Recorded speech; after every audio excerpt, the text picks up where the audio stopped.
So the show still hasn't come back, which still feels slightly unreal to me. 9 years of nothing, and then in May we suddenly get new episodes on Cartoon Network, like the whole thing never stopped. Which meant a rewatch. And rewatching regular show as an adult is a bit of a strange experience, because you start noticing things. Posters on walls, arcade cabinets in the background, names that are clearly named after someone.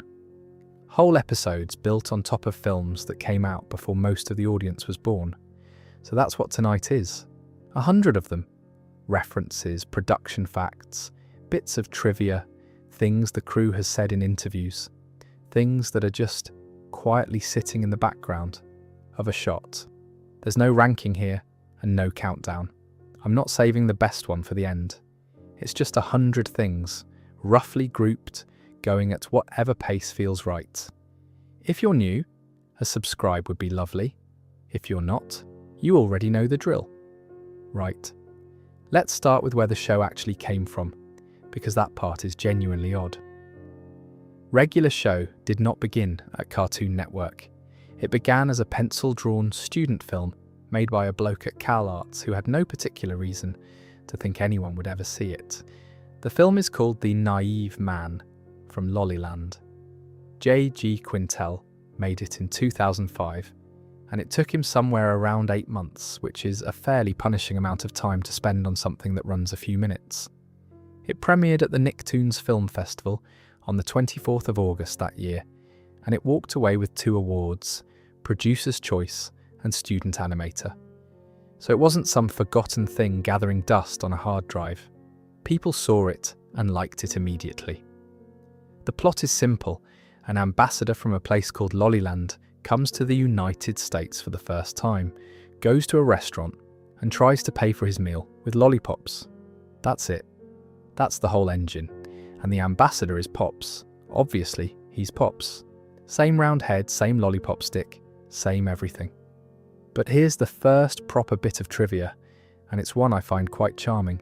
In that short, he isn't called Pops. He doesn't have a name at all. He's just the ambassador from Lollyland, or the naive man. The name came later. Sam Marin voices him even then, which is lovely continuity, but the performance is nothing like what you know. Pops in the series has that very high, very fluttery falsetto. In the short, Marin plays him much lower and much flatter. It's recognisably the same character being played by the same person, but it's a completely different reading of him, like hearing a demo version of a song where the singer hasn't worked out the melody yet. Lollyland itself is different too. In the show, Lollyland is a planet, a separate world entirely, which becomes enormously important by the time we get to the ending. In the short, it plays much more like a small European country, somewhere you'd get a visa for. The cosmic angle came much, much later. And here's a fun detail buried right at the start of all this. At one point in the short, the naive man's taxi lifts off the ground and flies at the camera in a burst of light, which is Back to the Future. It's the taxi. So Quintel was already doing 80s film references in the very first piece of animation that would eventually become regular show. Before the show existed, before the characters had names, before anyone was paying him for it. That instinct was baked in from frame one. The second student film is the one people talk about more, mostly because it's filthy. It's called 2 in the AM PM, from 2006, and it is absolutely not a children's cartoon. It's set in a petrol station in the small hours on Halloween. 2 clerks eat some sweets that turn out to be laced with acid, and the next few minutes are a hallucination. There's a lot of swearing. There is a police officer who shows up and may or may not be real. What matters for our purposes is who's in it. Mordecai is in it. Benson is in it. Pops turns up too, but they're not characters, they're hallucinations. Quintel's Clark hallucinates himself as Mordecai, and Sam Marin's Clark hallucinates himself as Benson. Which leads to something I think about more than I should. Rigby doesn't exist yet. He hadn't been invented, so in the original version of this world, Mordecai's other half isn't Rigby at all. It's Benson. The pairing that would become the beating heart of 244 episodes was at that point Mordecai and his future boss, off their heads in a petrol station. There's one more thing hiding in that short, and it took 14 years to pay off. The design used for the clerk who looks like Quintel got recycled much later as Josh, the lead character, in Close Enough. So a background design from a rude student film in 2006 eventually became the protagonist of a completely different show on a completely different network. I love that. Nothing gets thrown away. Now, how those two shorts turned into an actual series involves something called the Cartoon Institute, which is a project I think about a lot because of how close it came to producing nothing. The idea, driven by Cartoon Network executive Rob Sorcher, was to let artists make short pilots with no network notes and no focus testing. Just make the thing you want to make, and we'll see what happens. Which sounds like a fantasy version of how television works, and in a sense it was, because the project got scrapped. It never properly aired as intended. Two things survived it: regular show and Uncle Grandpa. That's the yield. An entire experimental initiative, and what came out the other side was those two. It's a bit like a mine that produced two diamonds and then collapsed. Quintel's pitch for it is my favourite production fact in this entire section. He didn't pitch it verbally. He storyboarded the whole thing and showed them pictures instead. And his stated reasoning was that if he'd just described the concept out loud, it wouldn't have made sense to anyone. Which, fair. Try explaining regular show to someone who's never seen it. Two blokes work at a park. One's a blue jay, one's a raccoon, and this week they fight a giant floating head that plays video games. It doesn't sell. You have to see it. And then there's the version of the show that never happened, which I genuinely cannot stop thinking about. Quintel's original setup wasn't a park. It was a zoo. A zoo where the animals were the staff and the humans were the exhibits. Mordecai and Rigby would have been looking after humans on display. He was apparently quite set on it, and the higher-ups said no. He's since said they were right, and I think he's probably being honest rather than diplomatic. The zoo premise is a joke with a ceiling on it. It's a good 5-minute short. The park is the better idea, precisely because it's boring. A park is somewhere nothing happens, which makes it the perfect place for absolutely anything to happen. The whole show is built on that gap. That said, part of me still wants to see the zoo version. Just one episode. Rigby's origin is much less dramatic and much funnier. Quintel drew a raccoon hula hooping. That was it. He liked the drawing, kept it, and built a character around it. There was no character brief. No, we need a foil for the lead. Someone doodled a raccoon with a hula hoop, and now that raccoon has been on television for over a decade. Mordecai, on the other hand, is just Quintel. He's said as much. Mordecai is essentially himself as a bird, drawn from his own time at CalArts. That stretch of your life where you're hanging around with your mates getting into stupid situations while also taking everything far too seriously. And that's why Quintel voices him in his own ordinary speaking voice with no character work on top. It's also, I think, why Mordecai never behaves like a bird. He doesn't fly, he doesn't do bird things. He's just a bloke who happens to be blue. That's not laziness in the writing. That's the point. The show got greenlit in August 2009. It premiered on the 6th of September 2010 with the episode The Power, and it ran to the 16th of January 2017, 8 seasons, 244 episodes. And that's the thing about all of this. A student film about a man paying with lollipops. A rude one about a petrol station, a scrap network experiment, and a doodle of a raccoon. That's the foundation. It's held up remarkably well. Right, but now let's talk about the films, because once you start noticing them, you can't stop. Trailer trash is the one where the seams show most obviously, and I mean that as a compliment. The whole final act of that episode is Mad Max 2. Not inspired by, not reminiscent of. It's the ending of The Road Warrior, beat for beat, right down to the reveal that the convoy everyone's been fighting over was a decoy, and the thing the villains actually wanted was somewhere else entirely. That's the twist of the film. That's the whole point of the film, and they just did it in a cartoon about a caravan. What I like about that one is that it doesn't wink. There's no character turning to camera going, "Hey, this is a bit like that Mel Gibson film." It just plays the sequence straight and trusts that either you know or you don't, and if you don't, it still works as a chase. Picking up Margaret does something similar with the warriors. The wickets, those lads who will not let Mordecai use his phone under any circumstances, are patterned on the rival gangs from that film. Their designs inspired by various characters from that film. And at one point, one of them calls out to Mordecai in exactly the cadence of the famous "come out to play" line. If you've seen the film, you get a small jolt of recognition. If you haven't, it's just a bloke being weirdly menacing about phone etiquette, which is arguably funnier. I'll say this about the wickets though. Nobody ever explains why their turf appears to be the entire city. Mordecai drives miles and they're still there. Fans have been chewing on that for years, and the honest answer is probably that it was funnier that way. Then there's Skip Strikes, which is the bowling episode, and which lifts lines from the Big Lebowski more or less wholesale. That's just your opinion man turns up. There's a whole exchange where Rigby and the villains accuse each other of being out of their element, which is Walter's line, delivered with that same aggrieved certainty. It's one of the more openly quotational episodes, and it's completely unbothered about it. Weekend at Benson's doesn't even pretend. The title is the reference and the premise is the reference. You read the episode title, you know exactly what's coming, and then that's what happens. No notes. Gamers Never Say Die is a whole plot Goonies homage, and that one turns out to matter more than it looks, for reasons we'll get to right at the end of this video. Quintel is a serious Goonies person.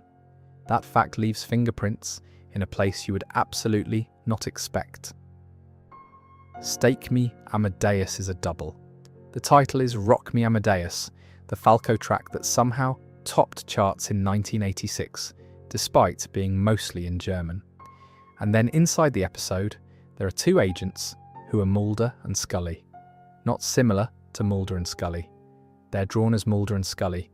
There's also a chef whose name and look point fairly clearly at Wolfgang Puck, though that one's a bit softer. The lunch club is 15 minutes of the breakfast club, which is the sort of thing that could be terrible, and isn't. The reason it works, I think, is that the breakfast club structure, a group of people who don't like each other stuck in a room until they do, is genuinely just a good structure. It survives being ported into a cartoon about a park. Excellent has one of my favourite single-shot references in the series. Rigby has to choose the "I'm Excellent" hat from a selection of hats, all of which say "I'm Excellent" on them, and the way it's shot and paced is the Grail choice from Indiana Jones and The Last Crusade, the choosing wisely seen. Except every option is identical, which makes the gravity of it completely absurd. And there's a lovely postscript to that hat. Later on, in Ace Balthazar Lives, the knight who guards the Excellent hats turns up again, wanders into a mosh pit, and gets immediately flattened. His only comment afterwards is that he moshed poorly. That's it. That's the whole appearance. I think about that line more often than is reasonable. One pull-up goes to Rocky, which is the least surprising choice available to any show doing a training montage. But it doesn't stop at the montage. The machine Rigby uses to get muscles quickly is called the Russian, which is a straight lift of Ivan Drago's training setup from Rocky IV. So it's not just, here's a montage, it's a specific film in a specific franchise, chosen deliberately. Out of Commission has the one that quietly upset a lot of people. The cart, the golf cart, which has been in the background of the show forever, gets a death scene, and its final words are Roy Batty's speech from Blade Runner. The Tears in Rain speech, given to a golf cart, and it genuinely lands, which says something about how much work that cart had done in the background of the series, without anyone noticing. Sugar Rush is Inception, mostly through the sound design, As the group races back to the park before time runs out, the score does that thing with the enormous, slow brass, and the imagery follows it. If you've seen Inception, you'll clock it about 2 seconds in. It's one of the more modern film references in a show that mostly lives in the 80s. Benson's suit closes on Terminator 2, the suit sacrifices itself, gets lowered into a washing machine on a high setting so it can't do any more damage, and on the way down, the sleeve forms a thumbs up. That's the exact shot. That's the T-800 going into the molten steel in a laundry room. Same episode also has bits of The Tuxedo, Street Fighter, and for reasons I've never fully worked out, Kill la Kill. A few more before we move on, because that section of the show is deep. Over the Top is a Stallone reference which I flagged earlier and then wandered off from. It's the 1987 arm wrestling film, and Regular Show takes both the title and the premise wholesale, which is a slightly mad thing to build an episode on, because Over the Top is not a film with much cultural residue. It's the one where Stallone drives a lorry and arm wrestles for custody of his son, and outside of a certain sort of household, nobody has seen it. Choosing that as your reference point rather than Rocky, which they also used elsewhere, feels like a deliberate flex. Every one of these films, incidentally, sits in roughly the same 15-year window.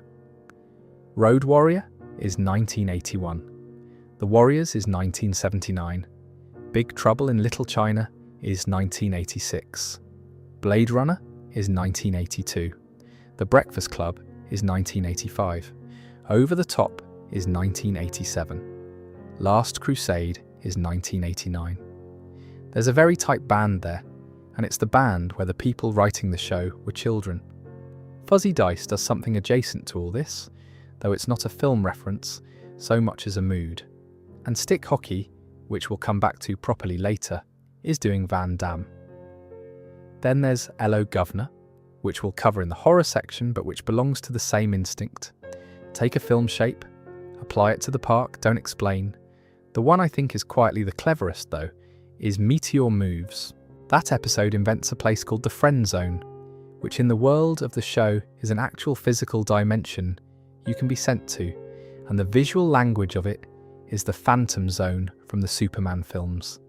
The spinning pane of glass with people trapped inside it, tumbling away into the void, which is a very funny way to literalize a piece of slang. The joke isn't the reference. The joke is that the show has decided the Friend Zone is real and has a Kryptonian containment system attached to it, and the Superman visual makes the whole thing land, because everyone already knows what that spinning glass means, even people who've never seen the film. And then Fool Me Twice, which we touched on for the dub, has its own bits. Bad Portrait borrows fighting game choreography.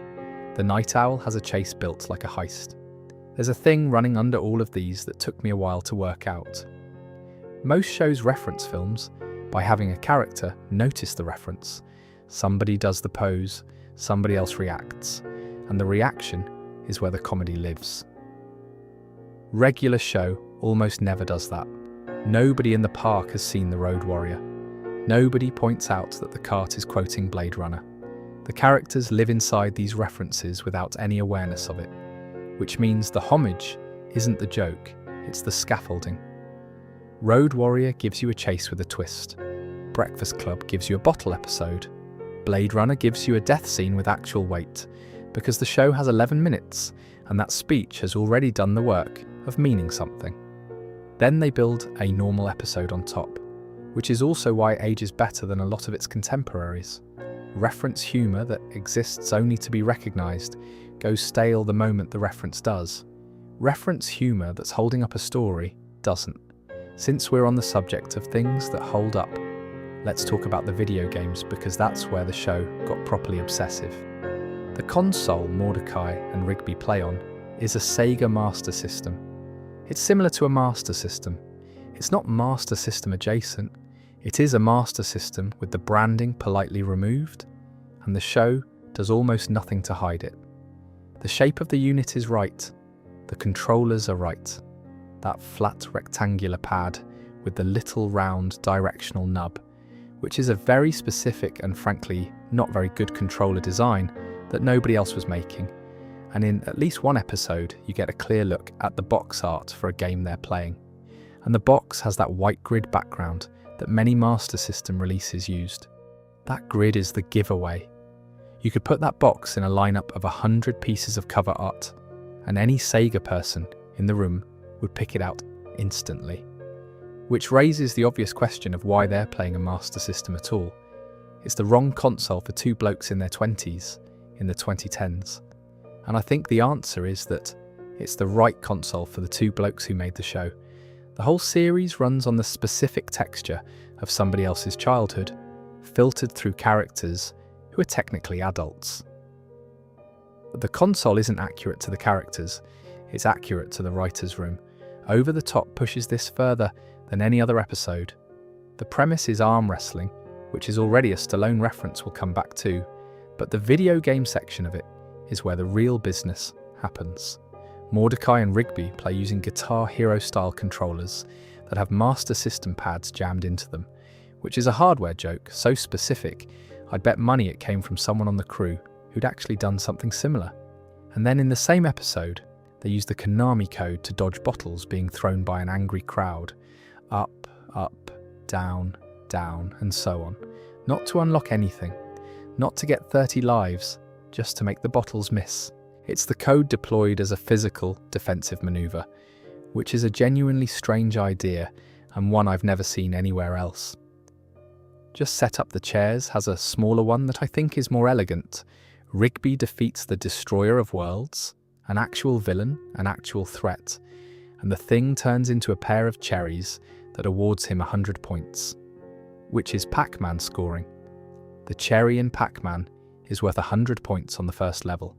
So the show resolves a supernatural fight with a fruit bonus, and it doesn't stop to explain the joke. Death Punchies has the 8-bit game with two players, one holding a shovel and one holding a pickaxe, digging through the ground. That's Dig Champs, a reference to Dig Dug from 1982. It's on screen for a few seconds. High Score is the arcade episode, and it comes with an asterisk. Mordecai and Rigby are chasing a record on a machine, and they're thwarted by an enormous floating bearded face.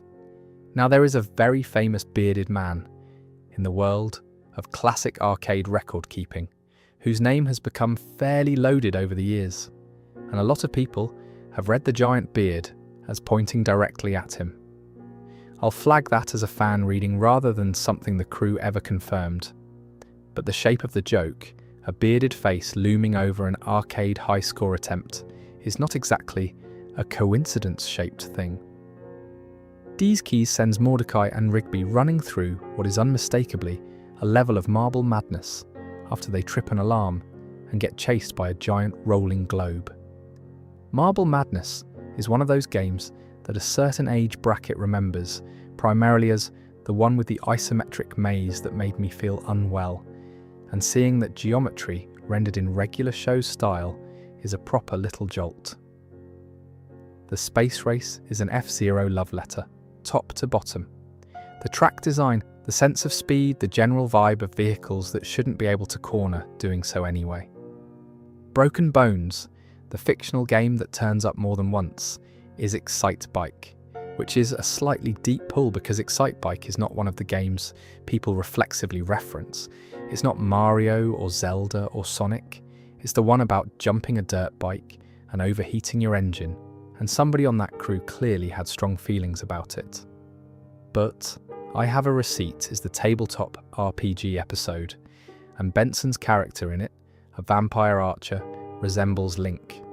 Not a bit like Link. He has the tunic, the shield, the whole thing. It's a fairly cheeky choice given who owns that character. Same episode has a book with a character called She-Cop in it, which is a genuinely obscure DC Comics deep cut, and one I'd never have caught on my own. Bet to Be Blonde opens on a game that reads as Elevator Action, which is one of those arcade titles that was everywhere in the mid-80s, and then more or less evaporated. It's well before the episode gets going. Blink, and it's gone. It's time, the short one, the 11-minute time travel one, doesn't actually have Mordecai and Rigby playing something built on Double Dragon, and it doesn't copy the twist ending either, which would be a very specific thing to bother copying. And then Video Game Wizard, which is the big one. That episode is essentially about The Wizard, the 1989 film that exists primarily as a feature-length Nintendo advertisement. There's a commercial in the episode that's clearly the Power Glove, which is the thing everybody remembers from that film, even if they remember nothing else. And the two kids Mordecai and Skips compete against are named Fred and Jimmy. Fred as in Fred Savage, who starred in it, and Jimmy as in the name of the main character. That's 3 layers of reference stacked on one plot. The film, the product from the film, and the cast of the film encoded as character names. There's one more thing in that episode I'm fond of. The referee has the exact hairstyle of Philip J. Fry from Futurama, and the characters in the game the girl plays are dressed as Devo, which, well, we'll come to why Davo keeps turning up in this show in about a minute, because it's not a coincidence, and it's my favourite single fact in this whole video. What strikes me about the games section overall is how uneven the eras are. There's no consistency to when these things are from. You've got 1982 in one episode, and something from the 90s in the next, and the show never smooths it out. It's not a curated retro aesthetic. It's the accumulated debris of several people's actual gaming lives dumped into the same park, which is a much messier and much more convincing kind of nostalgia than the tidy version. Also, and this is a small thing, but the games in regular show are almost always bad. Not bad as in badly made, bad as in the characters are bad at them. Rigby is bad at them. That's a running bit for 8 seasons. Mordecai's fine, Rigby's terrible, and the entire dynamic of 2 mates gaming together, where one of them is significantly worse and refuses to acknowledge it, is one of the most accurately observed things in the whole series. Anyway, let's talk about the music, because that's where you find the single strangest piece of trivia in the show's entire production history. Mark Mothersbaugh scored regular show. All of it. Every episode. For the entire run. If that name doesn't immediately land, Mothersbaugh is the frontman of Devo, the Whippet People, the red flower pot hats. He founded a production company called Mutato Musica after Devo, and he's been scoring film and television ever since. He did Rushmore, he did The Royal Tenenbaums, he did Happy Gilmore, and on regular show, he worked alongside John Enroth and Albert Fox, with the 3 of them credited across the run. So that Devo costume in Video Game Wizard I mentioned isn't a random 80s nod. That's the composer. That's the crew tipping their hat to the bloke writing the music, which, when you notice it, reframes the whole thing. Here's the fact about the theme that I think is properly interesting, though. Regular show doesn't have an opening theme. It's one of the very few Cartoon Network shows of that era that simply doesn't. Adventure Time has one. Gumball has one. Steven Universe has one, and people got tattoos of it. Regular show opens on a distorted low note with a filter slowly opening up, and then the episode starts. The thing everyone thinks of as the regular show theme is actually the end credits music. It plays after the episode, not before it, and it's tiny 28 notes, running about 11 seconds. That's the whole piece. 11 seconds of music that a generation can hum from memory. It doesn't even play on every episode. There are episodes where it's absent, including Caffeinated Concert Tickets, Prank Callers, and Brain Eraser. And the longer episodes generally don't use it either, with the Terror Tales specials as the exception. Over the years, 5 separate extended versions of the theme got made, which for an 11-second piece of music is a fairly generous number of remixes. Now, the licensed songs. This is the part that surprises people. Regular show uses a lot of real music, almost all of it from the 80s, and the reason is essentially an accident. When the crew were putting together animatics, The rough, unanimated versions of the episodes that get used to time everything out, they drop real songs onto the montage sequences as placeholders, standard practice. Nobody expects the placeholder to survive. Then the network executives watched the animatics, heard the songs, and asked whether they wanted to keep them. That's it. That's how one of the more distinctive things about the show came to exist. Somebody in a meeting liked the temp track. Quintel has said the criteria after that were fairly practical. Does it suit the scene? Does it sound good? And can we afford it?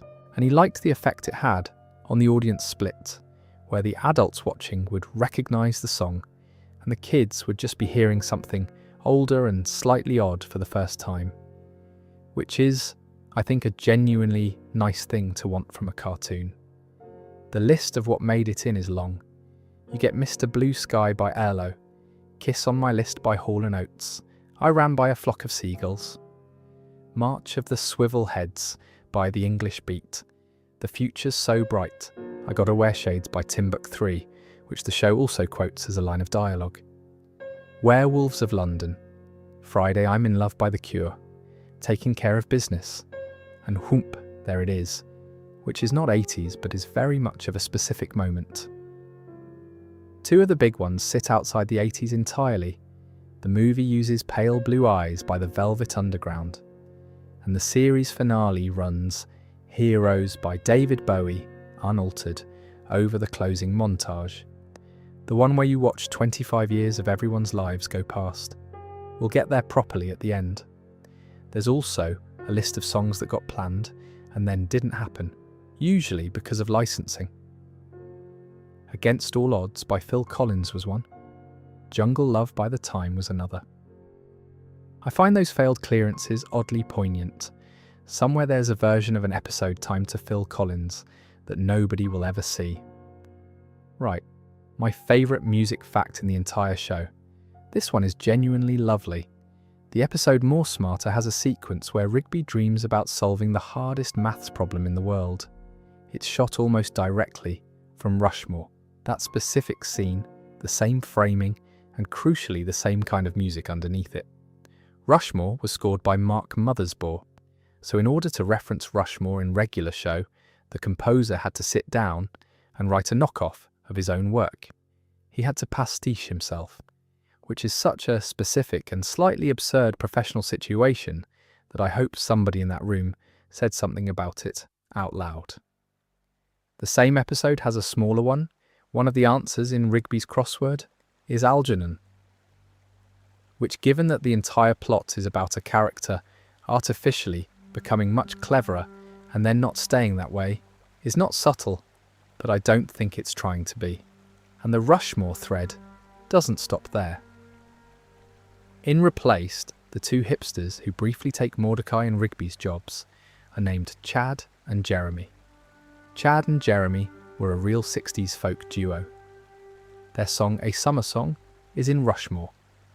Quintel has cited Rushmore as his favourite film, so the character names in a throwaway episode about being made redundant are pointing at the same film the composer scored, which the show had already referenced in a dream sequence.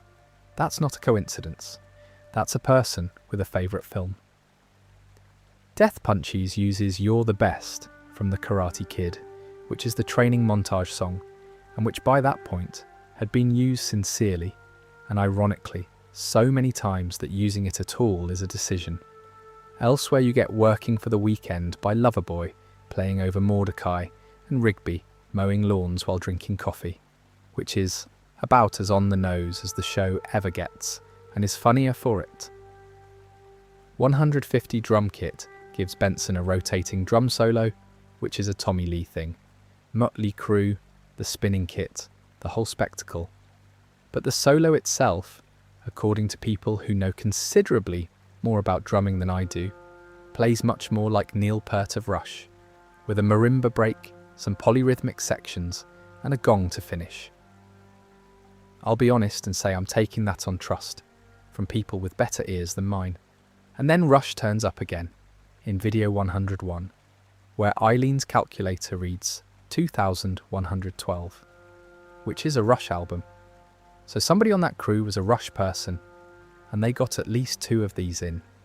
One last thing before we move on, because it's a small production detail that I think says a lot. The music you hear at the very end of Merry Christmas Mordecai, that tense building synth thing after the encounter with Margaret, was reportedly built off a temp track of Night Call by Kavinsky. So even late in the show's life, the workflow was still the same, one that accidentally created the licensed music habit in the first place. Drop something real underneath it, see how it feels, then write the actual piece to match. Anyway, since we've been talking about who made the sounds, let's talk about who made the voices, because the casting on this show is stranger than it looks. Skips is Mark Hamill, which most people know by now, but it's worth sitting with for a second because it means Luke Skywalker spent 7 years playing an immortal Yeti who fixes golf carts. What fewer people know is that Hamill didn't audition for Skips. He auditioned for Pops. He wanted the Lollipop Man, but Sam Marin already had the part, so Quintel redirected him to Skips instead. And that's how one of the most recognisable voices in film ended up doing the gravel-throated one who says almost nothing. I've tried imagining the Hamill version of Pops and I can't get there. Pops needs that specific fluttering warmth, and Hamill's instrument doesn't naturally do warmth. It does menace, or it does earnest, and Pops is neither. It worked out. Sam Marin, meanwhile, is doing an absurd amount of heavy lifting. He voices Benson, he voices Pops, he voices Muscle Man. 3 of the 6 main characters, all with completely different registers, and there are episodes where all 3 of them are in the same room having a conversation. That's one man arguing with himself in 3 voices, while a 4th man records it. Quintel voices Mordecai and High Five Ghost, which means the 2 leads of the show are voiced by 2 people between them, with the creator playing one of them plus a 3rd character. But High Five Ghost wasn't originally his. Jeff Bennett voiced the character for his first 2 appearances before Quintel took over. Nobody has ever given a clean public explanation for the swap. Both men were alive and working, both continued in the industry, and Bennett actually stayed involved with the show. So it's one of those recasting decisions that just happened quietly and never got a story attached to it, which in a way I find more interesting than a dramatic explanation would be. Eileen's casting is my favourite story in this section. Minty Lewis was a voice actor. She was a writer and storyboard artist on the show. She wrote the line about the baby sea turtle eggs in Do Me a Solid, and when she pitched it out loud in the room, which is just standard practice, you read your own boards aloud, everyone heard how she delivered it and decided she was Eileen. So the character got cast because someone was doing their actual job well. That's a nice way for a thing to happen. Now the guest casting, which is where the show got genuinely clever. In Fortune Cookie, Benson gambles the park away to an evil sorcerer who looks exactly like David Lopan from Big Trouble in Little China. And the sorcerer is voiced by James Hong, who played David Lopan in Big Trouble in Little China. So it's not a look-alike joke, it's the actual man, brought in to play the character he played 30 years earlier, wearing a slightly different hat. Meet Your Maker casts Tim Curry as the leader of a sentient, evil hot dog conspiracy, which is funny on its own, but Curry is best known to a certain audience for Rocky Horror, and there is a Frank N. Furter shape to a charismatic villain in a meat-adjacent costume that I don't think anyone chose by accident. Carl Weathers plays the god of basketball, and Weathers was a professional footballer before he was an actor. Different sport entirely. That's not an Easter egg so much as an amusing bit of miscasting on purpose. Wrap It Up brought in Tyler, the creator, MC Light, and Donald Glover in the same episode, which for a Cartoon Network 11-minute slot in 2011 is a fairly serious lineup, and Glover is part of a pattern. 4 members of the main Community cast appear across the series: Joel McHale, Yvette Nicole Brown, Donald Glover, and Gillian Jacobs, some of them in the same episodes. There's clearly somebody on that production with a fondness for that show. though nobody's ever laid it out as an official policy. Tecmo is Steve Blum, and in one of the Halloween specials, Tecmo's costume is Spike Spiegel from Cowboy Bebop. Spike Spiegel is also Steve Blum, so the character is dressed as another character played by the same actor, which is the sort of thing that only lands if you already know both, and which costs nothing if you don't. Tecmo's name is one letter away from Tecmo, the game company. Whether that's an intentional shout-out or a spelling situation depends entirely on how generous you're feeling, and I've never seen it settled. Thomas is voiced by Roger Craig Smith, who also voices Sonic the Hedgehog, and people have pointed out that Thomas's shoes look rather a lot like Sonic's. I'll put that one in the fan observation column rather than confirmed fact, but it's a fun thing to notice on a rewatch. Roger Craig Smith also voices a character called Frank Smith, which is a lovely little coincidence, and he voices both Thomas and Garrett Bobby Ferguson Jr., so he's on both sides of at least one fight. The Format War recastings are a genuinely strange bit of trivia. In Format Wars The 2, the character DVD is voiced by Joel McHale. Later, in Meet the Seer, DVD has upgraded himself into HD DVD, and the upgrade comes with a new voice, Trevor Duvall. Same for Internet, who is Roger Craig Smith, and who upgrades into streaming and becomes Keith David. Which means the show used voice casting as a plot device. The characters physically evolved, and the evolution was audible. I've not seen many cartoons commit to that. Paul F. Tompkins plays the were-skunk in Skunked, and he's married to Janie Haddad, who is already working on the show. So that's a household with 2 credits on the same cartoon. David Ogden Stiers played Mr. Maillard, which is a lovely piece of casting for the show's most stiffly formal character. Julian Holloway played Death, who we'll come back to in a bit because Death has more references attached to him than any other character in the series. And there was a bit of shuffling with Mordecai's parents. Jennifer Hale and Alistair Duncan voiced them in the Thanksgiving episode.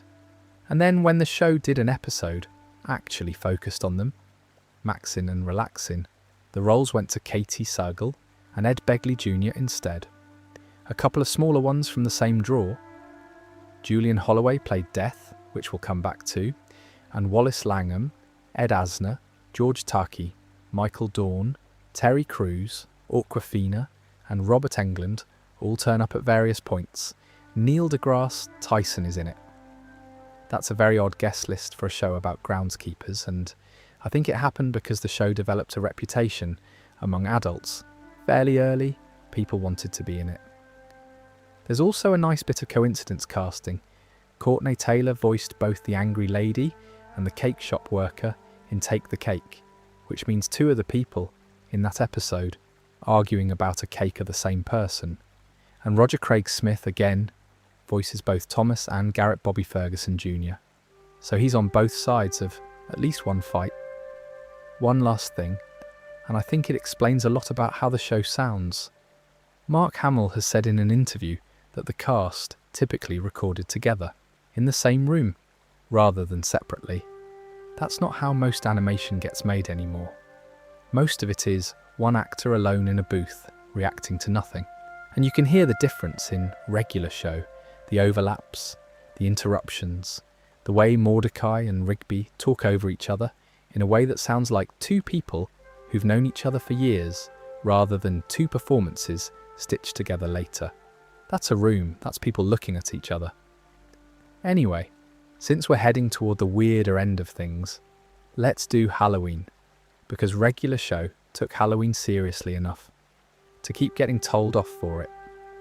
The Terror Tales of the Park specials are a Tree House of Horror homage, and they're not shy about it. Annual, Roman numerals, 3 horror segments per special, half an hour long. Cartoon Network essentially let them run The Simpsons format on their own show for 6 years. The difference is that Treehouse of Horror had, by that point, settled into being fairly safe. Terror Tales did not settle. It kept getting into trouble. The first special had its last 3 minutes redone entirely because the network decided it was too gory and too violent for children.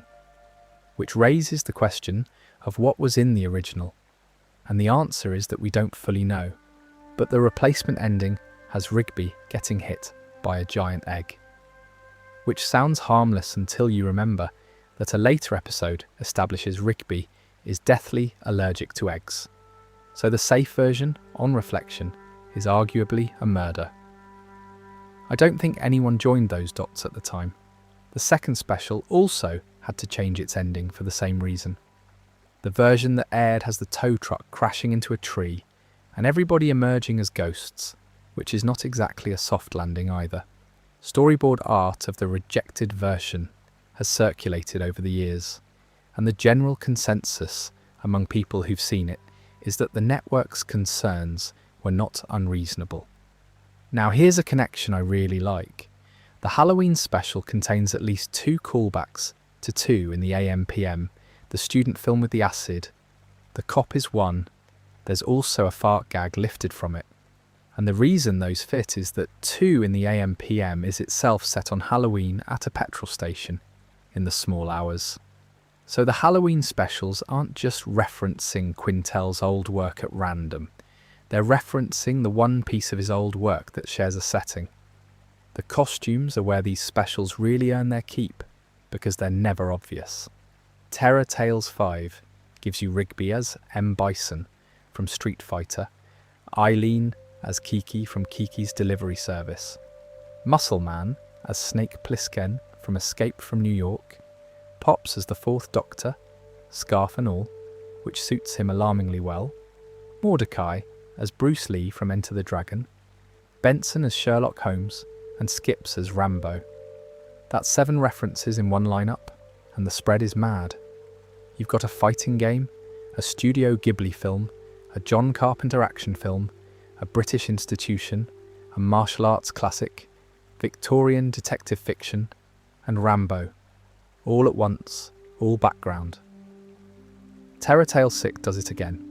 Eileen as Samus Aran, Rigby as Tetsuo from Akira, Muscle Man as Zed from Pulp Fiction, High Five Ghost's Hand as E.T.'s glowing finger, which is a delightful bit of using the character's actual design as the joke, and Skips' 3 pecs referencing the 3-breasted woman from Total Recall, which is the sort of gag you either catch instantly or never notice at all.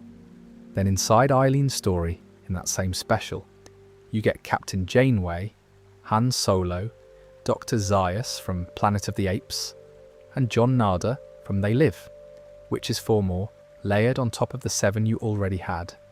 The previous owner segment from Terror Tales the Third has Mordecai and Rigby playing a game that looks like the NES Friday the 13th, which is one of the more infamous licensed games of that era, mostly for being extremely difficult and slightly incoherent. Choosing that specific one for a Halloween segment is a properly nerdy decision. Grave Sites is the one that goes full buffet. Mordecai tries to rent an Italian film called Libraria. The film they end up with, Zombocalypse, is essentially Army of Darkness, right down to a hero who looks like Bruce Campbell. The cover art borrows from Doom. The shot of the zombies coming up out of their graves is styled after the return of the living dead. The very premise, a film that creates zombies in the audience watching it, points at Demons, the Italian horror film where a cinema screening turns everybody into monsters. And on the games side, the enormous final zombie is built like the tank from Left 4 Dead. There's also a zombie who nearly bites the lead before Rigby knocks the projector, and people have read her as one of the horror hags from the original Evil Dead, though that one's softer. That's 6 or 7 horror properties compressed into a single episode about renting a film. It's the densest reference stack in the series, and it's all in service of a plot that's basically, we picked a bad video. Hello Governor came out of a different corner of horror entirely. That episode is a response to the endless run of low-budget slasher films, where the killer is a possessed object. A car, a doll, a tyre. Regular Show's contribution is a British taxi with enormous teeth that says, Hello, governor, before it eats you, which is both a very silly idea and, I'll admit, one that unsettled me more than it had any right to when I first saw it. There's one more piece of horror business that isn't in a special at all. The show cast Robert Englund at one point, Freddy Krueger himself, which is the sort of booking you make once and then have to live up to, and the general Halloween instinct shows up in odd corners of the regular run too, most obviously in Skunked, which is structured like the Incredible Hulk. You get the pan to Rigby's eye as the change happens, strength that comes out of rage rather than muscle, and the ordinary people around him reacting with horror to what he's done, while he doesn't remember doing it. That's a monster movie, in an 11-minute episode, about a skunk. The Dream Warrior takes its title from the subtitle of the third Nightmare on Elm Street film, and inside that episode the gang watches a Scooby-Doo parody, which is a nice bit of tonal contrast. The scary reference is in the title, and the comfortable one is on the telly. One more from that corner. The specials are also where the show did most of its costume-based casting jokes, and the density is deliberate. A Halloween special gives you a reason to put every character in a different outfit at once, which is essentially a free reference budget.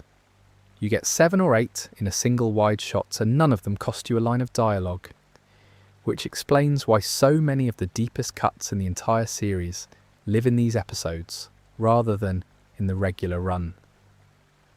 If you want to put Dr. Zaius in your cartoon, a Halloween party is the only place he can go without anybody having to explain him. There's a broader point in all this that I think is worth making. Regular show's horror episodes are one of the few places where the show was allowed to be genuinely unpleasant, and the network kept pulling it back. 2 of the first 2 specials had their endings rewritten. That's not a great hit rate, but the specials that survived are still the episodes that get remembered as the scary ones, and Cartoon Network knew it.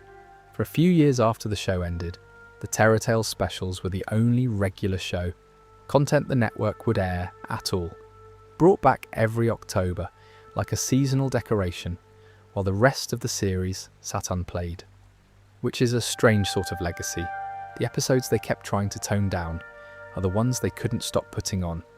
Anyway, speaking of things getting weird, let's do the anime and mecha section, because at some point this show stopped pretending it was a slacker comedy. Brilliant Century Duck Crisis special is the episode where the show fully stopped pretending. It's a half-hour special, and it is a love letter to mecha anime, written by people who clearly grew up on it. The title itself is constructed like a Neon Genesis Evangelion episode title, that specific rhythm of grand abstract nouns, bolted together in a way that sounds translated. And the opening sequence follows suit, built to mimic the Evangelion opening, which is one of the most parodied pieces of animation in existence, and still somehow lands here. Benson suits up in the style of Mobile Fighter G Gundam, which is the entry in that franchise where the mechs are controlled by the pilot's actual physical movements. So you get Benson doing martial arts in a cockpit. There are nods to Gurren Lagann scattered through it, and to Turner Gundam, and to a handful of others that I only know exist because people much deeper into the genre than me have gone through it frame by frame. And there's a character in it, Andy, the long-lost brother of the Ducks, who is designed to look a great deal like Quattro Bagina from Zeta Gundam, which is about as deep as a cut can get on a Cartoon Network show at 4 in the afternoon. Quattro Bagina is a character whose entire deal is that he's someone else wearing sunglasses, and nobody in universe acknowledges it. Putting that shape into a duck episode is a decision made purely for the 11 people who would notice. A bunch of full-grown geese is the other big one, and honestly, it might be denser. The mega geese resemble Doublus M2, which is a mecha from Mazinger Z, one of the foundational giant robot shows from 1972. The mega ducks shout out the name of their attack before using it, which is the single most reliable convention of the entire genre. Then they fire a rocket punch, which is Mazinger again. Then one of their attacks is the Speakium Beam, which is Ultraman's signature move, complete with the crossed arms. The helmet on the Megaducks reads as Voltron or Golian depending which version you grew up with.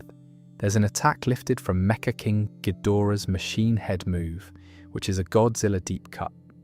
And the transformation sequence, Organic being receiving a suit of armor piloted by his human allies, is structured after Gridman, which is genuinely obscure to a Western audience. So that fight is Mazinger Z, Ultraman, Voltron, Godzilla and Gridman, all in one sequence, in a cartoon about a blue jay and a raccoon. And the surface reading, if you know none of that, is just cool robot fight, which is the whole trick, isn't it? The reference layer is free, you don't lose anything by missing it. Think Positive has Benson going full rage mode, and there are two readings of it that both hold up. The flight and the burning aura around him read as Super Saiyan from Dragon Ball Z, which is the obvious one. But some people have argued for Dark Phoenix from the X-Men comics instead, which fits the fire imagery. I lean Dragon Ball personally, but I'd not fight anyone over it. Both are fan readings rather than anything the crew confirmed. See you. There has a costume party where somebody's dressed as Kelty from Durarara, the headless motorcycle rider, which is a fairly specific anime to reach for. And somebody else is dressed as Ice King from Adventure Time, which is a very different sort of reference. That's the show that was airing in the slot next door, made by people Quintel had gone to CalArts with. There's a lot of that quiet mutual acknowledgement across Cartoon Network in that period. Two of the Problem Solvers characters also turn up in the background of an early episode. And then in the finale, when Pops and Anti-Pops take their giant forms for the last fight, Pops has spiky hair, like a Super Saiyan, and Anti-Pops has horns and armoured shoulder pads over a bare chest, which makes him look a great deal like Ro from Fist of the North Star. So the show's absolute final confrontation, the emotional climax of 8 years, is staged in the visual language of two different anime. Skips versus Technology is where the references go somewhere else entirely. The Doomageddon virus tells Tecmo to prepare to be assimilated and that resistance is dumb, which is the Borg from Star Trek with one word swapped. Tecmo's car looks like a DeLorean, which puts us back in Back to the Future territory for at least the third time in this video. And at one point Skips destroys a computer by swinging a sledgehammer at it, which is the Apple 1984 advert, the Ridley Scott one. The one that aired during the Super Bowl, and is arguably the most famous television commercial ever made. Tecmo, incidentally, has been described as functionally a Shadowrun character, an orc technomancer in everything but the explicit naming. I'll be honest, that's outside my own knowledge base, and I'm relaying it from people who play a lot more tabletop than I do. But it's a consistent read. Don has one of my favourite visual references in the whole series, and it's the sort of thing that only registers if you've spent time looking at 80s graphic design. The pictures hung up in Don's living room, particularly the ones around the portrait of Don and Rigby, are a homage to the work of Patrick Nagel. Nagel is the artist whose style you know without knowing the name, the flat colour, the sharp black hair, the women with the very defined jaw and no eyebrows to speak of. He did the Duran Duran Rio cover. His work was everywhere in the 80s, and then he died young, and his style became visual shorthand for that entire decade. Putting Nagel prints on the walls of Don's house is characterization. It tells you what sort of person lives there. Go Viral is a time capsule, and I'm not entirely sure how well it's aged, but it's certainly dense. Antoine Dodson of Bed Intruder fame appears on a screen in the Internet Warden's prison. The Tourette's guy is in the crowd at the end, and the peanut butter jelly time banana turns up during the escape. 3 pieces of internet ephemera from a very particular window of time, preserved in amber in a cartoon. That episode is a good example of the one thing Regular Show occasionally got wrong. The 80s references are timeless because they're referencing things that had already become permanent. The internet references are referencing things that were current, and current things stop being current. go viral plays now like a slightly awkward artifact rather than a joke, which isn't a criticism exactly, it's just what happens. Lift With Your Back has two names I love. Two of Rigby's co-workers are called Joe and Murray. Joe Murray is the creator of Rocco's Modern Life, and later of Camp Laszlo, which Quintel worked on before regular show. So that's a direct nod to a colleague, split across two background characters. Another worker in that episode is named Rorschach, which is Watchman, and which fits absolutely nothing about the episode. It's just there. Out of the same drawer, in Rigby in the Sky with Burrito, we learn that Mordecai and Rigby went to West Anderson High. Wes Anderson, which brings us right back around to Rushmore, which we already covered, and which is the third separate route the show has taken to the same director.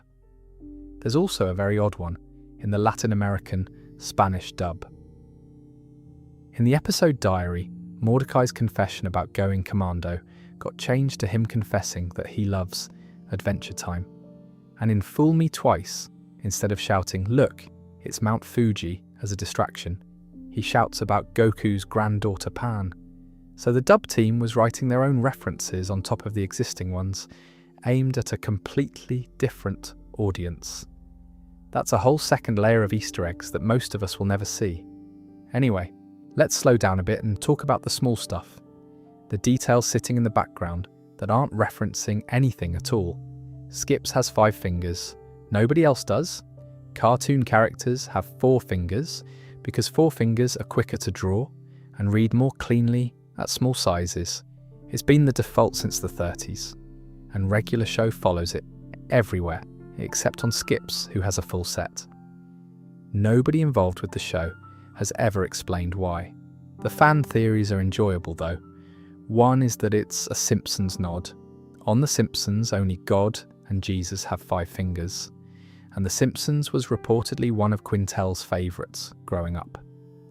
Another is that it marks Skips as different in kind from everyone else, which he is. He's immortal, he's been alive for centuries, he isn't really operating under the same rules.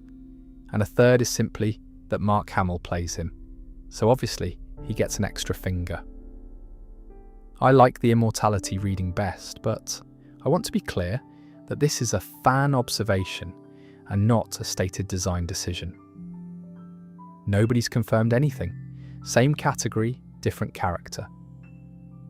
High Five Ghost frequently has a shadow. He's often the only character in a shot who does, which is strange because he's a ghost, and shadows are one of the standard things ghosts are supposed to skip. Again, unexplained. Again, probably a fan noticing something the animators did without a grand plan behind it.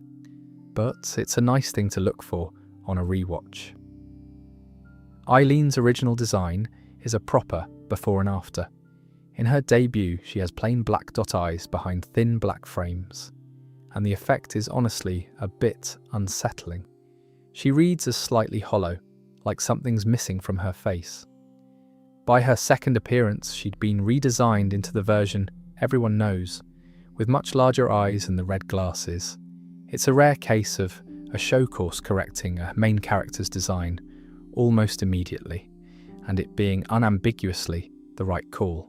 Skips has worked at the park since the 1700s. That's established in the show, and it's a genuinely wild piece of world building when you think about it, because it means Skips has been mowing that lawn through the entire history of the United States. He was there before the country was.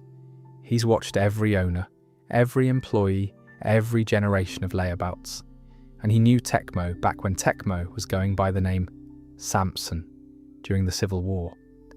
So Skips and Tecmo have a friendship measured in centuries, and the show mostly plays it as two blokes who fell out over something petty, which is, I suspect, accurate to how very old friendships actually work. Mr. Maillard has been around since the 1800s, Pops since the 1900s, which puts Pops well over a century old and reframes his childlike behaviour into something else entirely. He isn't naive because he's young. He's naive because whatever he is doesn't age into cynicism. 2 Peaks Mall does double duty, and I only clocked this on a rewatch. it's Twin Pines Mall, from Back to the Future, which becomes Lone Pine Mall after Marty runs over one of the trees, and it's also Twin Peaks. One name, two references, and neither one has to explain itself. Muscle Man's trailer has Pink Floyd posters in it, and this is a detail I find genuinely well observed. In Prankless, he's got Dark Side of the Moon on the wall. In Muscle Woman, it's Wish You Were Here.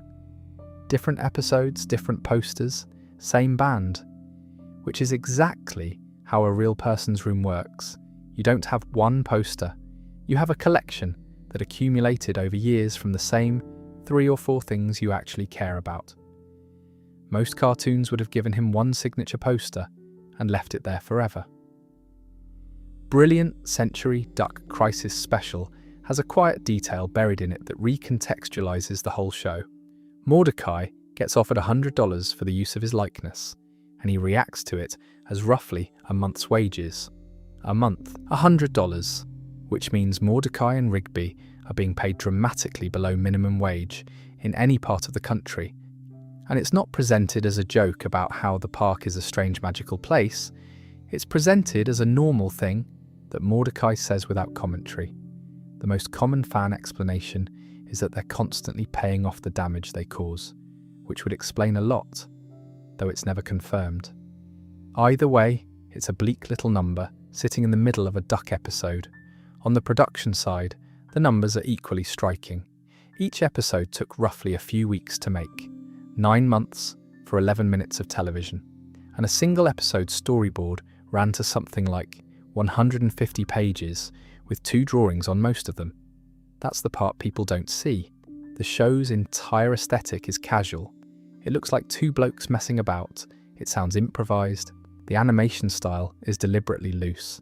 And underneath it is a few-week pipeline and a storyboard the size of a graphic novel for every 11 minutes. Casual is expensive. The real Thomas has a name gag I only caught years later. Thomas turns out to be a spy with a handler, and the handler is called Natalia, and Natalia's handler is called Romanoff, which is Black Widow, split across 2 characters in an episode about a goat. Bet to be Blonde sends Mordecai to a department store called Mervington's, which is Mervin's, a real Californian chain that shut down years ago. That's a very local joke. It doesn't travel.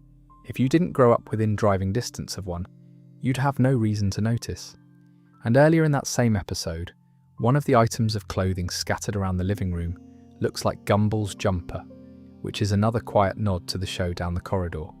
Stick Hockey has Mordecai and Rigby facing a character called Chong, who looks essentially identical to Tong Po from the 1989 Van Damme film Kickboxer, and the sequence follows that film's climactic fight closely. The name is also pointing at Chong Li from Bloodsport, which is a different Van Damme film, so the character is 2 Van Damme villains at once. What I like about that one is how seriously the episode treats it. Stick Hockey is a pub table game. It's the sort of thing you'd find in the corner of a bar with a wonky leg, and the show stages a duel to the death over it, with a foreign champion flown in and everything, and never once acknowledges that the stakes are absurd. That gap between the object and the treatment is the engine of about a third of this series. Peeps, the episode about the eyeball, ends with the creature as a giant floating eye with exactly 10 smaller eye stalks coming off it.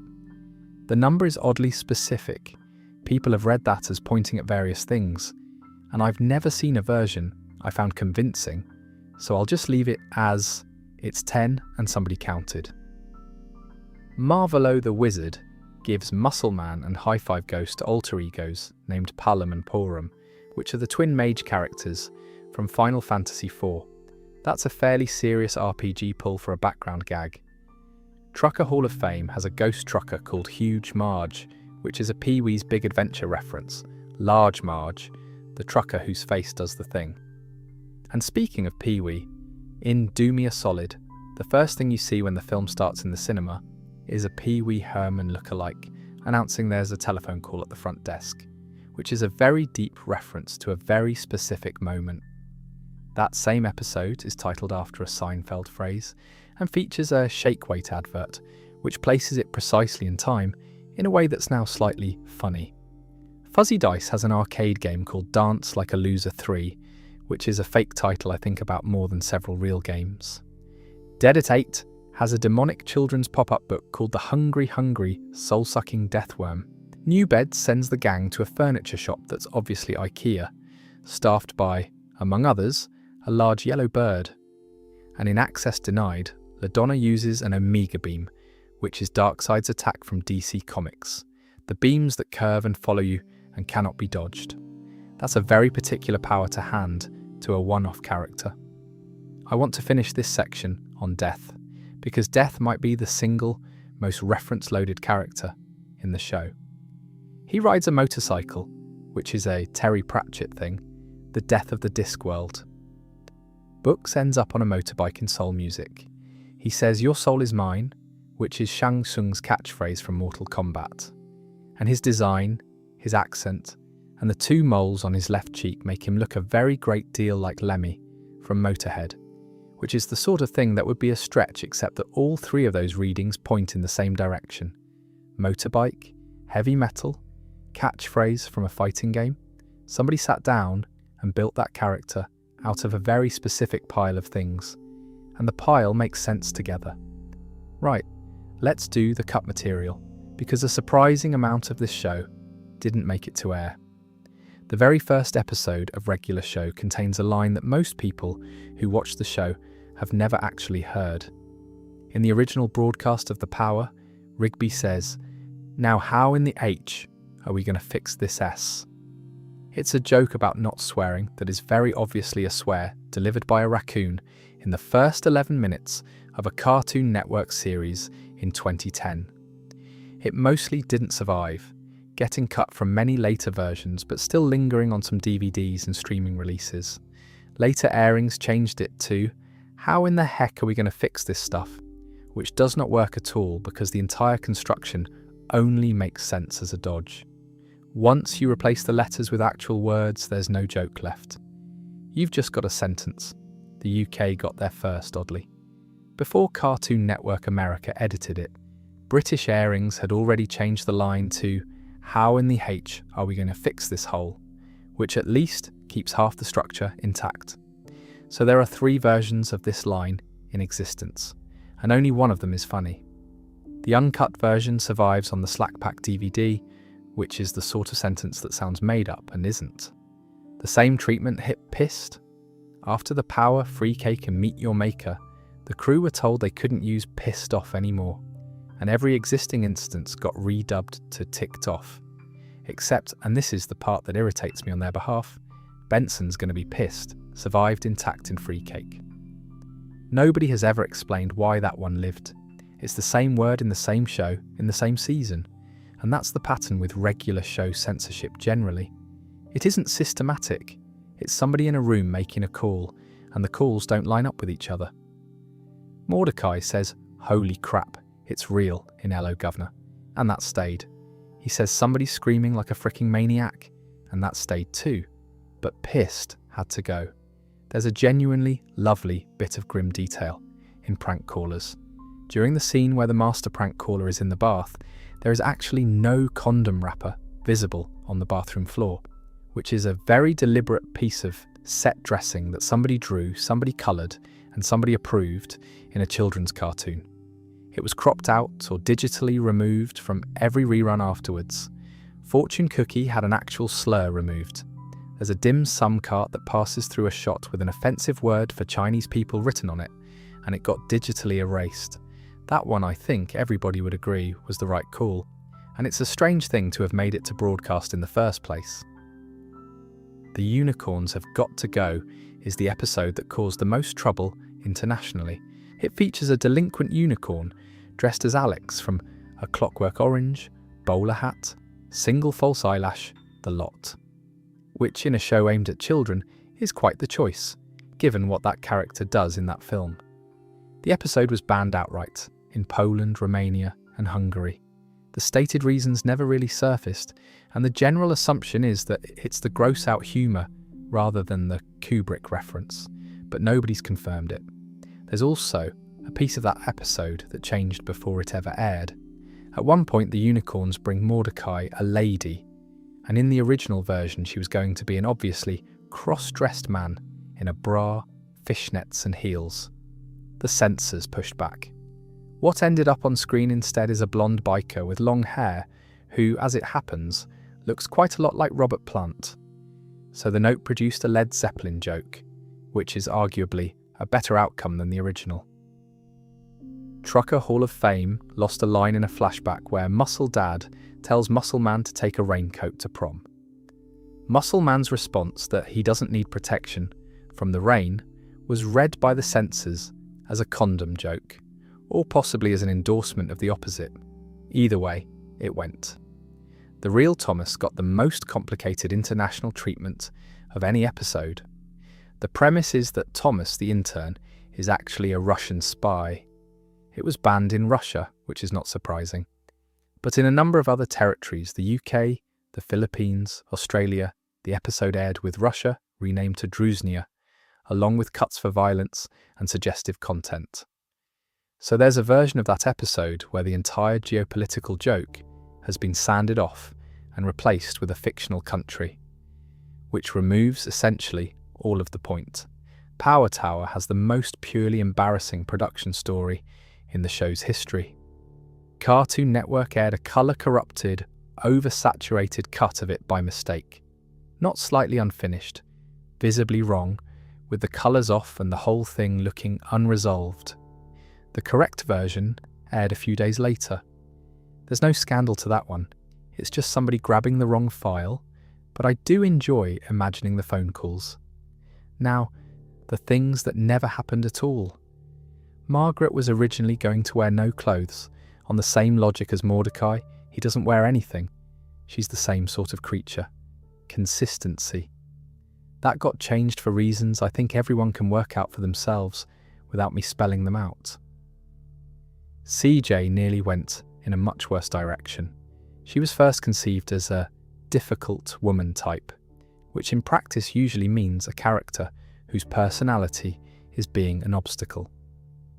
Writer Kat Morris felt that was misogynistic and rewrote her. What we got instead is a character who's well-adjusted and kind and has some emotional hang-ups, which is both more interesting and considerably less tiresome. I think that's one of the better creative interventions in the series, and it's a shame it isn't better known. Skip Strikes originally had a completely different secret for Skips. Rather than the bowling revelation we got, the plan was that Skips was friends with the magic elements, which would have been a much more mythological direction for an episode that's fundamentally about a bowling league. Do Me a Solid had a different ending. Rather than destroying the tape, Rigby was originally going to keep it, which changes the entire moral of the episode from some things shouldn't be held over people to something considerably more sinister. Mordecai and the Rigbys was going to include a scene explaining why there were instruments in the garage. The explanation was a flashback to Benson as a hippie, whose girlfriend Veronica, also a gumball machine, left him for a businessman. That's an entire backstory for Benson that got cut for time and has never been used since. There's a version of this show where Benson had a folk band. They wanted Hulk Hogan for Muscle Dad. That's according to Calvin Wong, who worked on the show, and I'll flag that I've only seen it relayed secondhand rather than in a primary interview, so treat it as likely rather than certain. But the casting logic is impeccable. Muscle Dad is essentially a Hulk Hogan impression already. The episode Skunked had a completely different premise originally. Rather than the incredible Hulk structure it ended up with, Rigby getting sprayed transforming, the pan to his eye as it happens, the strength that comes from rage. The original was going to be about Rigby simply being horrible to everyone after getting sprayed, because he's convinced they all hate him for smelling bad. It got greenlit and then scrapped at the last minute. The storyboards exist. I find that one interesting because the version we got is better structurally, and the version we lost is more honest emotionally. The Hulk version gives you a monster to point at. The original version gives you a bloke being unbearable because he's embarrassed, which is a much more uncomfortable and much more recognisable thing. I Like You. Hi has an odd one. The writers intended Yuji as a parody of reality TV personalities who think they're famous. The problem was that the only reality show either of them had actually watched was Sweet Genius, a cooking competition, which meant Yuji ended up not really being based on anything. There were also jokes trimmed in a way that changed the context of what was left, and his tattoo was originally going to be on his forehead. That's a strangely relatable production story. Two people trying to parody a genre neither of them consumes, and ending up with a character floating free of any target. Skips' story originally had the Guardians of Eternal Youth laughing at Walks' name choice, which would have made that whole scene considerably meaner. And there's a broader thing worth saying about all of this, which is that regular show got noticeably softer after season 5. That isn't just a vibe. The violence and the suggestive material were deliberately toned down after the show's first few seasons, which is why later episodes feel different in a way people often struggle to articulate. The love triangle material and the mecha special still got through, which makes the timing slightly confusing, but the direction of travel was clear. If you've ever rewatched the show and felt that early regular show and late regular show are two subtly different programs, you weren't imagining it. Something changed, and it changed on purpose. Right, let's talk about how it ended and then what happened after. The regular show finale is 3 parts, and it aired on Martin Luther King Jr. Day in January 2017, which was not the show's usual slot. It had been running Thursdays and Fridays. The last chunk went out on a Monday, and then it aired multiple times. That was it. Reruns vanished from the schedule almost immediately after. The Halloween specials came back for a few Octobers, and then even that got patchy. I've never fully understood it. A completed show losing its promotion makes sense. A completed show losing its slot entirely doesn't. Anyway, what's actually in it? The finale is stuffed with references to the show's own creation, which is the sort of thing that could be self-indulgent, and here really isn't. The best one comes when Pops walks through a clip of The Naive Man from Lollyland, the actual 2005 student film, the pencil one. It's in there, on screen, inside the finale of the show it eventually became. Pops walks into it and sees a sketched version of himself. He tries to interact with the other characters and can't, and then he leaves because he's got a fight to get back to. That's the character meeting his own first draft. It's the show acknowledging, in its final hour, that all of this started with a man in a lecture room drawing lollipops in pencil. And what I like about it is that it doesn't stop to explain itself. There's no line of dialogue going, "This is where I came from." It just happens. And if you know, you know. And if you don't, it's a strange dream sequence. The other inhabitants of Lollyland in that stretch are the same idea taken further. There are characters called Frivola Cranus, Quadravi Cranus, and Weird Mushroom Guy, and all 3 of them look uncannily like Pops, which they should, because they're all earlier discarded drawings of Pops, designs that didn't get used, brought back and populated into his home planet. So Pops' species, canonically, is a collection of rejected concept art. I think that's genuinely one of the most creative things any show has done with its own development history. The structure of the ending itself is unusual for a cartoon. The park returns to Earth 3 years after it left, which is already a long gap, and then the show skips 25 years. 25, not a sometime later. A quarter of a century, delivered as a montage, scored with Bowie's Heroes playing unaltered. Mordecai becomes an abstract artist. He meets Steph, a Batwoman who's also an artist, at one of his showcases. They fall in love and have 3 children. He ends up at the reunion with a beard, a beanie, glasses, and a red hoodie, which is a very specific and very accurate portrait of a man in his 50s who used to be cool. Rigby and Eileen marry and have 2 daughters. Benson stays at the park, reunites with Pam, marries her, ends up with 4 cats. Skips is still there, still working, now wearing jean shorts, which is the funniest detail in the montage. Muscle Man and Starla have a daughter, revealing Starla was pregnant when the park left Earth, and several more after. High Five Ghost and Celia marry and become touring DJs. Mr. Maillard dies somewhere in there, and a statue of him goes up next to the statue of Pops. Benson becomes the owner of the park, with a completely new crew of employees, a tree, a hedgehog, a zebra, and a bloke. And there's a detail in Mordecai's montage that I only noticed on a second watch. 4 of the paintings shown in his career resemble CJ, Margaret, Rigby, and Pops.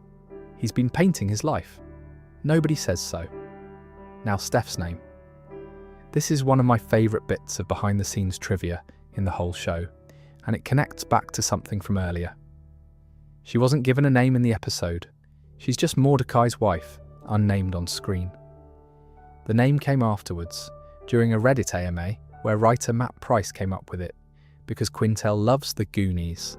Steph is a character in the Goonies, which means that a Goonies reference of the same sort that produced the whole plot homage in Gamers Never Say Die is also the reason the last major character introduced in the entire series has the name she has, and it wasn't even in the episode, it was answered in a comment thread. Matt Price also cleared up where Margaret and CJ ended up, which had been the single most argued about question in the fan base.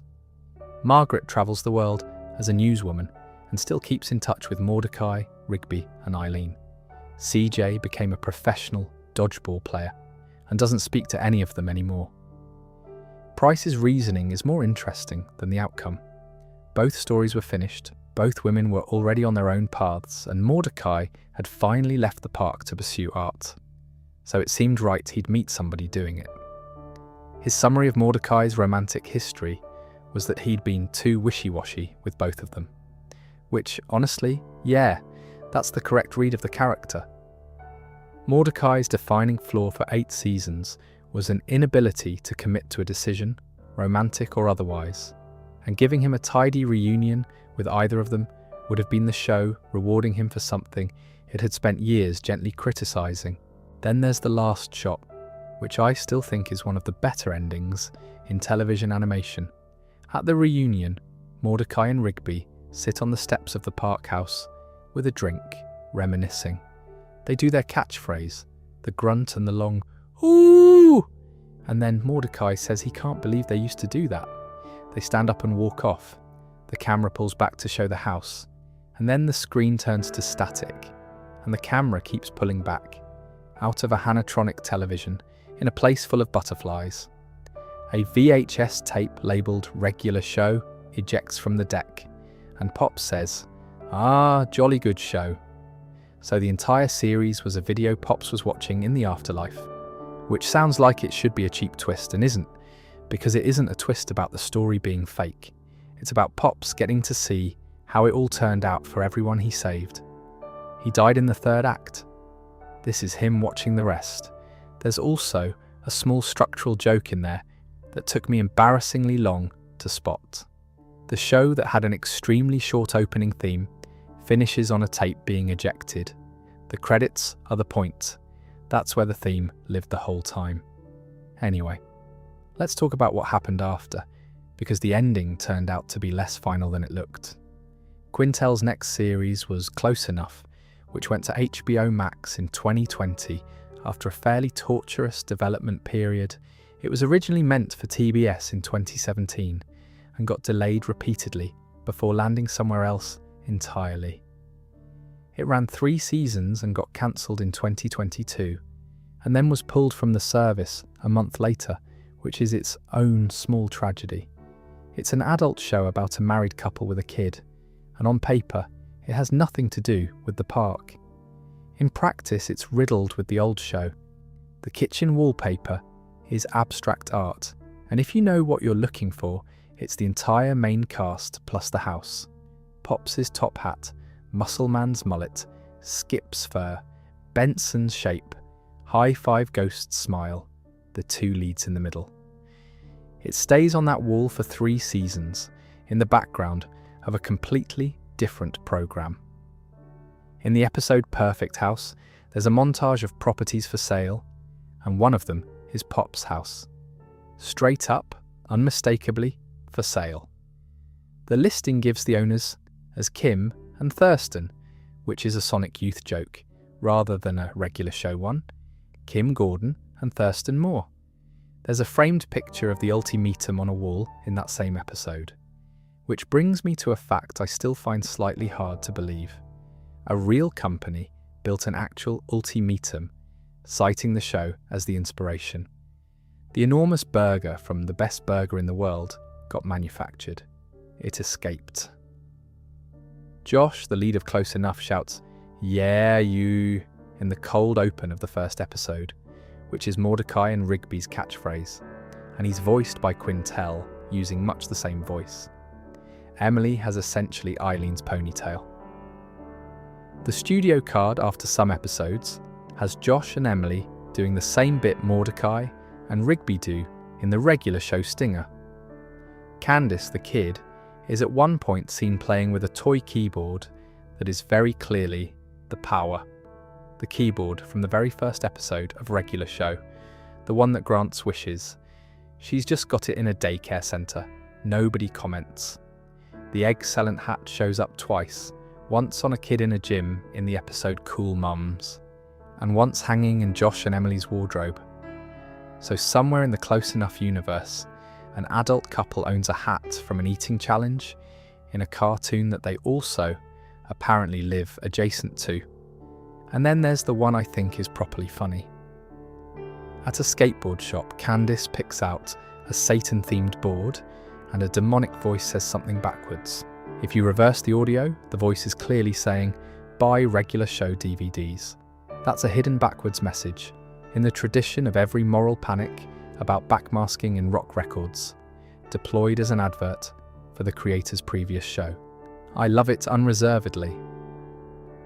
The best one is in the Halloween episode. Candice has a nightmare, and in it she runs into J.G. Quintel himself, the actual man, animated as himself.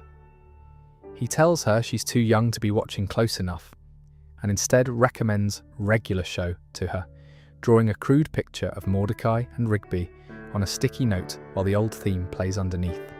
In the framing story of that same episode, Josh is dressed as Mordecai, which is a character voiced by Quintel dressing as a different character voiced by Quintel, in an episode where Quintel appears as himself.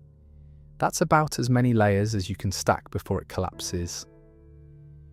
There's one more, and it's subtle enough that Quintel had to explain it. In the Close Enough finale, a character called Dog Boy is voiced by William Salyers, who played Rigby. Quintel's reasoning was essentially that Salyers is Rigby-shaped in the role. Short, talking animal, same energy, so it's a regular show reference made entirely out of casting, with no visual or verbal cue at all. And that brings us more or less to now. The revival was announced at the Annecy Animation Festival back in 2024, which is a proper festival announcement rather than a press release, and then it took nearly 2 years to arrive. Regular show, The Lost Tapes, premiered on the 11th of May 2026 on Cartoon Network in the United States at 4 in the afternoon. It opened with a half-hour special called Fix That Tape, which exists partly to explain how the new material fits with the canon of the original, which it needed to, because the original ended with everyone in their 50s at a reunion and Pops watching from the afterlife. That's a hard thing to write past. The framing device, as the title suggests, involves tapes, and the general premise is adventures that were lost rather than adventures that come after, which is a smart way around the problem. You don't undo the ending, you just find things that were always in the gaps. Quintel is back as showrunner and back voicing Mordecai. William Salyers is back as Rigby, Sam Marin is back, Mark Hamill is back. Mothersbaugh, Enroth and Fox are on the music again. The original storyboard and writing names are dotted through the credits. Matt Price, Minty Lewis, Sean Seals, Calvin Wong, Toby Jones, Ryan Pequin, Hilary Florido, Madeline Queripel. It's not a reboot staffed by strangers, it's largely the same people. For Gumball, the order is 40 episodes. The first 20 were released on Hulu on July 28, with the rest scheduled for a later date that hasn't been firmly announced. Streaming began on Hulu in July 2025. I'm not going to sit here and tell you the new episodes are as good as Season 3, because I don't think anyone can say that yet, and I'd be lying if I pretended otherwise. But I've watched them, and the thing I'd say is that the texture is right. The pacing is right. Nobody's trying to modernise the humour or explain the jokes. Skips is still Skips. And there's something quite nice about the fact that the amazing world of Gumball, which came out of a scrapped project, was built from 2 student films, got shifted around the schedule for years, and then pulled off it entirely, has ended up being the one that came back. Adventure Time got specials. Gumball got a film. Regular Show got 20 episodes, and its original creator. Right, there's a pile of things left that didn't fit anywhere, so let's just go through those. No particular order to these. Let's start with the Emmy, because I skipped past it earlier, and it deserves its own moment.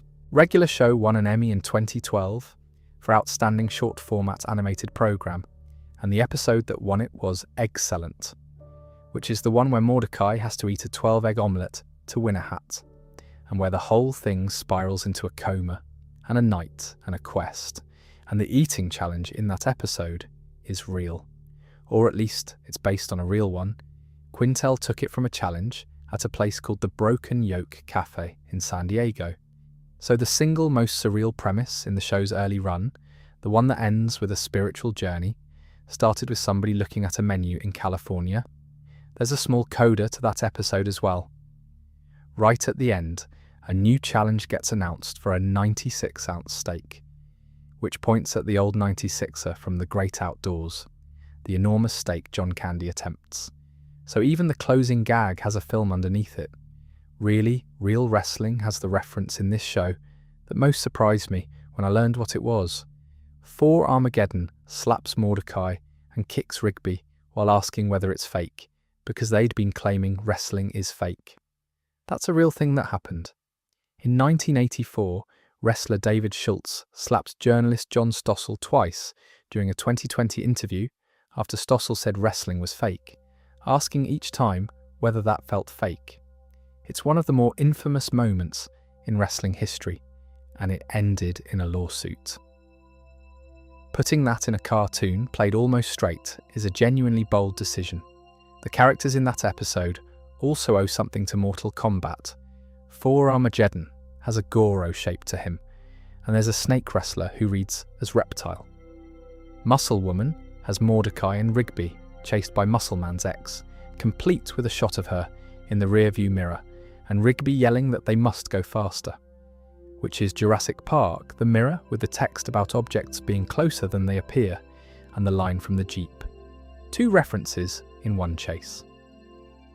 This Is My Jam has the park crew battling a sentient cassette of a summer song, and the fight is built like the confrontation between Egg Shen and Lo Pan in Big Trouble in Little China, which is the second separate time that film turns up in this show, after Fortune Cookie.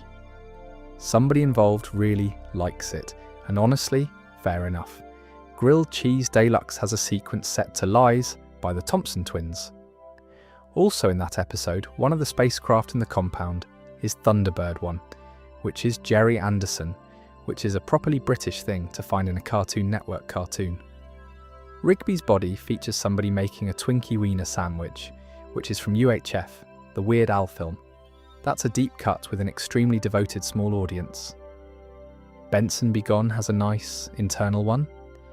When the characters get cured of being Susan clones, Susan flies out of the room in exactly the way the cop leaves in 2 in the AM/PM. So the student film is still leaving fingerprints in Season 1, years before the finale made it explicit. Planet Chaser's Starlight Excellent has a character who resembles Astro Boy. Peeps we covered. Party Pete's 2 escorts are named Janet and Chrissy, which is Three's company. The Night Owl has a museum chase, and one of the security guards in the background looks a great deal like one of the twins from Super Jail, which is a much ruder cartoon from a different network entirely. So that's a slightly cheeky one to slip in. Cool Bikes establishes that the skate park was built in memory of Poser Pete, a character from the NES video game Skate or Die. That's not a pop culture reference at all. It's just the show quietly maintaining its own history in set dressing, which I think is the more impressive skill. The world's greatest boss in one episode is an exact lookalike of Lumbergh from Office Space, which, given the subject matter, is not a stretch. The Urge's outfit is Judge Dredd. RGB2 in That's My Television is a reference to R2-D2. Prankless has Muscle Man reciting Willy Wonka's Nightmare Boat speech while performing the ultimate prank, which is a genuinely unsettling thing to hear Muscle Man do. And Pam I Am has Benson and Pam nearly sucked into a fan and escaping by burping, which is the fizzy lifting drinks scene from the same film. So two separate Wonka references from two different corners of it. Bad Portrait has Mordecai fighting a series of Benson portrait slides using moves taken directly from Street Fighter. Saving Time has somebody ask whether they're bad enough dudes to teach Benson a lesson, which is the opening text of the NES game Bad Dudes, a game whose entire premise is that ninjas have kidnapped the president and someone needs to be sufficiently bad to rescue him. Party Horse has ships that look a great deal like Scion pods. Garage Door has a scene with giant laser-firing statues that's straight out of the never-ending story, The Southern Oracle Sphinxes, which traumatized an entire generation of children. Win That Prize ends on a homage to the final scene of The Usual Suspects, which is a fairly heavy film to be quoting in a game show episode. The Christmas Special turns a box into the One Ring. It corrupts whoever holds it, it has to be destroyed in lava, and at one point Muscle Man tries to smash it with a hammer in a scene modelled on Gimli, attacking the ring with his axe in Fellowship. Same episode has Santa handing out a hoverboard, a bulletproof vest, a flying vehicle with flame trails, and an invisibility cloak, which is a small pile of different franchises delivered in one go. Morderby and Rigby takes its title from a fan-made YouTube crossover series called Ultimate Cartoon Fighting, which had an episode where Mordecai and Rigby fuse, and then immediately argue about what the fuse name should be. So the show never actually named an episode after a fan video about itself. That's a strange loop and I'm quite fond of it. New Bro on Campus has a character called Reggie, who resembles Tim, John Connor's friend, from Terminator 2, and who's voiced by Danny Cooksey, who played Tim in the film, which is the same trick as James Hong and the Warlock. Cast the actual person. Every Meat Burritos has Barry doing an enormously drawn-out slow-motion reaction to being punched, which apparently traces back to a 1973 Turkish film often cited as having the worst death scene ever put on film. I'll be honest, I have not seen it, and I'm taking that entirely on faith. Gut Model has Muscle Man declaring that it's his party, and he'll fry if he wants to, as he throws things into a deep fryer, which is Leslie Gore. And there's one more that's less a reference than a piece of context. In the first half of the 2010s, Regular Show, Adventure Time, and The Amazing World of Gumball were essentially Cartoon Network's three flagship shows: daily reruns, frequent marathons, the lot. That lasted until roughly 2015, when the schedule got taken over by other things and Regular Show started sliding down the running order until it was airing at 6:30 in the morning, which is worth holding on to, I think, because it makes the current situation slightly sweeter. The show spent its last 2 years being shuffled around and under-advertised, aired its finale once and disappeared, and it's the one they brought back. That's 100 give or take, depending on how you count the ones that come in pairs. And I'm very aware that it isn't everything. I've barely touched the movie, which is its own 70 minutes and has plenty hiding in it. I've not gone near the comics at all. There's a whole run of shorts with their own references. There's one where the voiceover man puts Mordecai and Rigby through scenarios based on Raiders of the Lost Ark, The Abyss, Godzilla, North by Northwest, Nosferatu, and Top Gun, one after another, in about 90 seconds. That's 6 more right there, and I've mentioned it in passing rather than properly. There are also dozens I left out because I couldn't verify them well enough to say them out loud. That's most of the ones where the honest answer is, it looks a bit similar, and nobody's ever confirmed anything. Some of those are almost certainly real. I just didn't want to state them as fact. The thing I've come away with, having gone through all of this, is how much of it was never meant to be found. The Nagel prints in Don's living room. The Mervin's joke that only works if you grew up in one specific part of California. The backwards message about DVDs. A composer pasticing his own film score because the episode needed it. None of that was ever going to get noticed by most of the audience, and they did it anyway. That's a nice way to make something, I think. Fill it with things nobody asked for, on the assumption that a handful of people will find them eventually. More of the new episodes are still due, so at some point I'll probably have to come back and do this again, with whatever's in those. There'll be things in them. There always are, anyway.